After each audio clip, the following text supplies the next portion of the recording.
Monkey loves his cozy treehouse. He's got his favorite branch, his collection of banana smoothie recipes, and that one perfect spot where the sunlight hits just right. But every weekend, the other monkeys swing by. "Come out! Party in the jungle! Banana festival tonight!" And Monkey? He just wants to stay home. The other monkeys say he's boring. They say he's missing out. They ask what's wrong with him. But here's the twist. There's nothing wrong with Monkey. In fact, Monkey's brain might be doing something incredibly smart. And today, we're going to break down the psychology of why some monkeys thrive at home, while others need the jungle chaos, and why Monkey's preference for his treehouse might actually be a superpower. Part 1. The Nervous System Sanctuary. Let's start with something important. Monkey's nervous system. Picture this. Monkey spends all day in the jungle, loud birds squawking, other monkeys screaming, branches shaking, predators lurking, constant movement everywhere. For some monkeys, this is thrilling. They love it. They feed off that energy. But for Monkey, his nervous system is like a sensitive microphone. It picks up everything, every sound, every shift in energy, every little vibration. By the end of the day, Monkey isn't just tired, he's overloaded. Scientists call this sensory processing sensitivity. About 15 to 20% of all species have it, including monkeys. These individuals have nervous systems that process information more deeply. They notice subtle changes others miss. They feel emotions more intensely.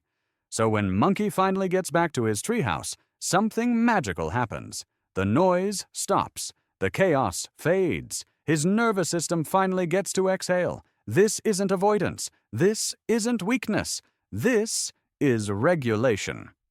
Monkey's treehouse is where his brain switches from survival mode to rest mode, where his heart rate slows down, where he doesn't have to scan for threats or read everyone's facial expressions.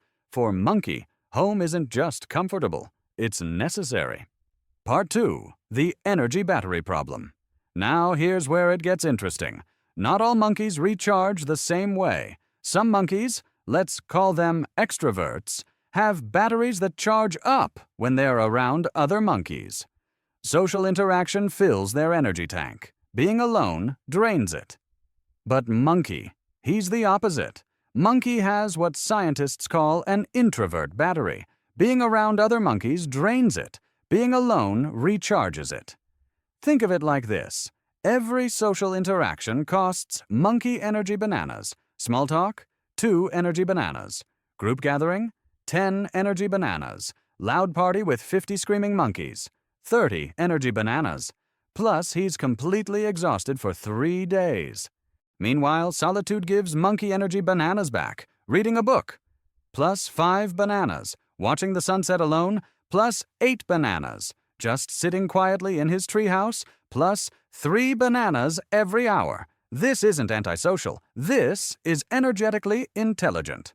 Monkey isn't running away from other monkeys. He's running toward the activities that actually fill his tank instead of draining it. And here's the kicker. Research shows that introverted brains actually process dopamine differently. They're more sensitive to stimulation. What feels just right to an extroverted monkey feels like way too much to Monkey. So when Monkey chooses home, he's not being lazy. He's being smart about his energy management. Part 3. The Control Headquarters. Let's go deeper. For many home-loving monkeys, there's another layer. Maybe Monkey grew up in a chaotic jungle. Maybe other monkeys constantly invaded his space. Maybe he had to perform and pretend to be someone he wasn't, just to survive. If that's Monkey's story, then his treehouse represents something powerful. Control. In his treehouse, Monkey makes the rules. He picks the music. He chooses the lighting. He decides who enters and who doesn't. He decorates with his favorite vines and leaves. Psychologists call this environmental mastery. It's one of the 6 pillars of psychological well-being. For the first time maybe in his entire life, Monkey isn't walking on eggshells. He isn't bracing for chaos. He isn't trying to read the room and adjust his behavior. He's just himself. And that autonomy, that freedom to exist exactly as he is, that's not hiding. That's healing. Part 4. The Internal Cinema. Here's something fascinating about monkey's brain. While extroverted monkeys need external stimulation, jungle adventures, social drama, constant novelty, monkey has something different, a rich internal world. Scientists studying brain activity found that introverted individuals show more activity in their prefrontal cortex.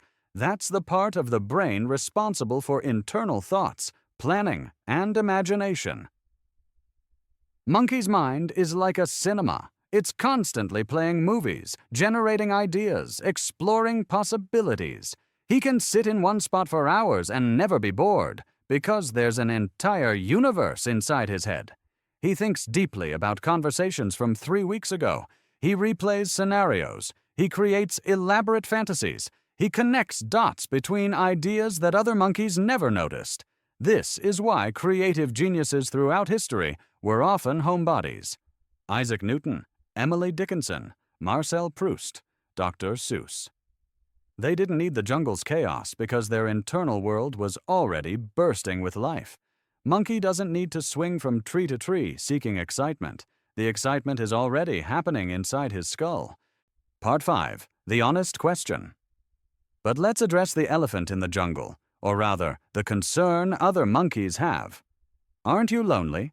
Aren't you missing out? Here's the truth. Loneliness and solitude are completely different. Loneliness hurts. It's involuntary disconnection. Solitude is peaceful. It's chosen aloneness. Monkey can feel lonely in a crowd of 50 monkeys who don't understand him, but he can feel completely fulfilled alone in his treehouse. The difference? Solitude is intentional. It's nourishing. But here's where monkey needs honesty. Is he staying home because it recharges him? Or because he's afraid? Afraid of judgment? Afraid of being too much? Or not enough? There's a difference between rest and retreat. Rest feels peaceful. After it, monkey feels ready to engage again. Retreat feels heavy. After it, monkey feels more anxious about leaving. The question monkey must ask, what does my nervous system actually need right now? Not what other monkeys expect. What does his nervous system need? Some days, rest. Some days, gentle expansion. A quiet walk. Coffee with one friend. A sunset shared with understanding. The key is honesty and giving himself permission to need what he needs. Part 6. The Hidden Superpowers. While extroverted monkeys swing from vine to vine seeking thrills, monkey is developing something rare: self-companionship. He isn't afraid of his own thoughts. He can sit with himself and feel whole. Studies show that people who enjoy solitude score higher in emotional intelligence, creativity, and self-awareness. Most monkeys never learn this. But monkey? He learned early. And there's another gift. Monkey doesn't have 50 surface-level friendships. He has 3 deep ones. He carefully chooses who gets access to his inner world. And when monkey loves someone, he loves intensely, loyally, with his whole heart. The extroverted monkeys might have more friends, but monkey has truer ones. Part 7. The Balance Point. Here's the mature truth. Loving home is healthy, but home can become a cage if monkey isn't careful. So monkey made a deal with himself, honor his need for solitude, and gently push his comfort zone, not to prove anything, not because he's supposed to be more social, but because growth lives at the edge of comfort. Some weeks, monkey stays home 6 days. Other weeks, he explores more. The point isn't forcing himself to be someone he's not.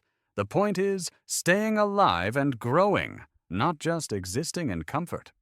Part 8. The Final Truth. So which monkeys are doing it right? The jungle swingers or the treehouse dweller? Both. Neither.